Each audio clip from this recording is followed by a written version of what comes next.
Bismillahirrahmanirrahim. Assalamualaikum warahmatullahi wabarakatuh. Kami dari kelompok 2 akan mempresentasikan mengenai sejarah dan perkembangan lembaga keuangan non-bank. Materi pertama akan disampaikan oleh saya sendiri. Istilah lembaga keuangan diartikan sebagai perusahaan yang berkombinasi dengan berbagai sumber daya ekonomi seperti alam, tenaga kerja, modal, dan manajemen dalam memproduksi barang maupun jasa untuk mencapai tujuan tertentu. Bank adalah badan usaha yang menghimpun dana dari masyarakat dalam bentuk simpanan dan menyalurkannya kepada masyarakat dalam bentuk kredit maupun bentuk-bentuk lainnya dalam rangka meningkatkan taraf hidup rakyat banyak. Sedangkan lembaga keuangan non-bank adalah lembaga keuangan yang melakukan kegiatan dalam bidang keuangan yang secara langsung maupun tidak langsung untuk menghimpun dana dengan cara mengeluarkan surat-surat berharga, kemudian menyalurkan kepada masyarakat, terutama untuk membiayai investasi perusahaan. Keuangan non-bank mulai banyak didirikan pada tahun 1972. Tujuannya untuk mendorong pengembangan pasar uang maupun pasar modal, serta membantu permodalan perusahaan-perusahaan, terutama perusahaan golongan ekonomi lemah. Untuk itu, lembaga keuangan non-bank diperkenankan menghimpun dana dari masyarakat dengan cara mengeluarkan surat-surat berharga untuk kemudian menyalurkan kepada perusahaan-perusahaan dan melakukan kegiatan sebagai perantara dalam penerbitan surat-surat berharga serta menjamin terjualnya surat-surat berharga tersebut. Lalu, apa sajakah jenis-jenis lembaga keuangan non-bank menurut Islam? Yang pertama, ada asuransi syariah, koperasi syariah, lembaga pasar modal syariah, lembaga pegadaian syariah, dana pensiun syariah, kemudian lembaga usaha syariah, lembaga zakat, lembaga wakaf, dan lembaga baitul mal at-tamwil. Assalamualaikum warahmatullahi wabarakatuh. Di sini saya akan melanjutkan presentasi tentang asuransi. Asuransi syariah atau takmin atau takaful atau tadamun adalah usaha saling melindungi dan tolong-menolong di antara sejumlah orang atau pihak melalui dana investasi dalam bentuk aset atau tabarung yang memberikan pola pengembalian untuk menghadapi risiko tertentu melalui akad yang sesuai dengan syariah. Selanjutnya, asuransi merupakan persetujuan pertanggungan oleh pihak penjamin kepada pihak yang dijamin dalam hal kerugian akibat peristiwa yang belum terjadi. Dalam asuransi diberikan pergantian kerugian dalam bentuk uang kepada pihak yang dijamin jika peristiwa yang merugikan benar-benar terjadi. Penyediaan tanggungan dilakukan dengan melakukan sejumlah pembayaran kepada pihak yang menjamin.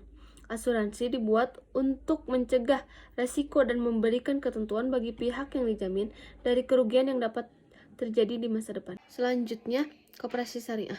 Istilah koperasi berasal dari kata ko yang artinya bersama dan operation yang artinya usaha, yang secara bahasa yang berarti bekerja sama dengan orang lain untuk mencapai tujuan tertentu. Menurut Undang-Undang Nomor 17 Tahun 2012 tentang Perkoperasian, koperasi adalah badan hukum yang didirikan oleh orang, perseorangan atau badan hukum koperasi, dengan pemisahan kekayaan para anggota sebagai modal. Koperasi adalah badan usaha yang beranggotakan orang seorang atau badan hukum yang kegiatannya dilandasi atas asas kekeluargaan. Dalam koperasi dibentuk organisasi guna pemanfaatan dan pemberdayaan sumber daya ekonomi para anggotanya. Tujuan koperasi adalah meningkatkan taraf hidup anggota pada khususnya dan masyarakat kerja pada umumnya. Baik, selanjutnya lembaga pasar modal syariah. Pasar modal syariah adalah kegiatan pasar modal sebagaimana yang diatur dalam UU PM yang tidak bertentangan dengan prinsip syariah. Pasar modal syariah merupakan suatu sistem yang tidak terpisahkan dari sistem pasar modal secara keseluruhan. Terdapat karakteristik khusus pasar modal syariah, yaitu bahwa produk dan mekanisme transaksi tidak bertentangan dengan prinsip-prinsip syariah. Selanjutnya, lembaga zakat. Menurut istilah, zakat berarti kewajiban seorang muslim untuk mengeluarkan nilai bersih dari kekayaan yang tidak melebihi 1 nisab. Diberikan kepada mustahik dengan beberapa syarat yang telah ditentukan. Zakat menurut Undang-Undang Nomor 23 Tahun 2011 tentang pengelolaan zakat adalah harta yang wajib dikeluarkan oleh seorang muslim atau badan usaha untuk diberikan kepada yang berhak menerimanya. Sesuai dengan syariat Islam, zakat adalah rukun Islam yang ketiga yang diwajibkan di Madinah pada bulan Syawal pada tahun kedua Hijriah setelah diwajibkan puasa. Selanjutnya, lembaga wakaf. Secara etimologis, wakaf adalah masdar dari wakofa syai, artinya sesuatu berhenti, sinonim dengan habasa dan sabala. Wakaf telah menjadi kata serapan dalam bahasa Indonesia menjadi wakaf Secara terminologis, wakaf adalah penahanan harta yang dikutip oleh Hendy Suhendi. Wakaf adalah penahanan harta yang memungkinkan untuk dimanfaatkan serta dengan kekalnya zat benda dengan memutuskan atau memotong penggolongannya dalam penjagaan. Selanjutnya, Baitul Mal wa at-Tamwil. Kata Baitul Mal adalah berasal dari bahasa Arab yang berarti rumah, harta, atau kas negara, yaitu suatu lembaga yang diadakan dalam pemerintahan Islam untuk mengurus masalah keuangan negara, atau suatu lembaga keuangan negara yang bertugas menerima, menyimpan, dan mendistribusikan uang negara sesuai dengan syariat Islam. Saya akan melanjutkan presentasi dari kelompok kami, yaitu mengenai tentang lembaga pegadaian syariah. Perlu kita ketahui apa itu gadai. Nah, pengertian gadai dalam Islam disebut rahan, yaitu perjanjian menahan suatu barang sebagai tanggungan utang. Kata rahan menurut bahasa berarti tetap, berlangsung, dan menahan. Sedangkan menurut istilah berarti menjadikan sesuatu benda bernilai menurut pandangan syara sebagai tanggungan utang. Nah, usaha gadai adalah kegiatan meminjamkan barang-barang berharga kepada pihak tertentu guna memperoleh sejumlah uang dan barang yang dijaminkan dan akan ditebus kembali setelah dengan perjanjian antara nasabah dengan lembaga gadai tersebut. Lembaga keuangan bukan bank yang satu ini banyak dikelola oleh BUMN. Jadi udah jelas bahwasanya lembaga pegadaian adalah suatu meminjamkan barang berharga dan juga ada ijab kabulnya tentu. Nah, selanjutnya yaitu adalah dana pensiun syariah.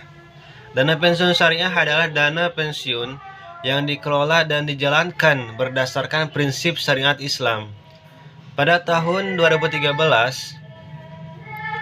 DSN MUI menerbitkan Fatwa nomor 88 tentang pedoman umum penyelenggaraan program, yaitu program pensiunan berdasarkan prinsip syariah. Dan Fatwa DSN MUI nomor 99 tentang anutias syariah untuk program dana pensiun. Nah, ini adalah tentang dana pensiun syariah. Selanjutnya yaitu lembaga usaha syariah atau syirkoh. Istilah syirkoh dalam bahasa Indonesia dapat dikategorikan kepada badan usaha dengan prinsip syariah. Nah, terus seperti perusahaan dan koperasi, secara etimologis, syirkoh mempunyai arti percampuran atau mempunyai sebuah arti percampuran kemitraan antara beberapa mitra atau perusahaan atau perseorangan. Secara terminologi, syirkoh adalah suatu badan usaha di bidang perekonomian yang memiliki keanggotaan sukarela atas dasar persamaan hak kerja sama dan tujuan untuk memenuhi kebutuhan para anggotanya dan masyarakat pada umumnya.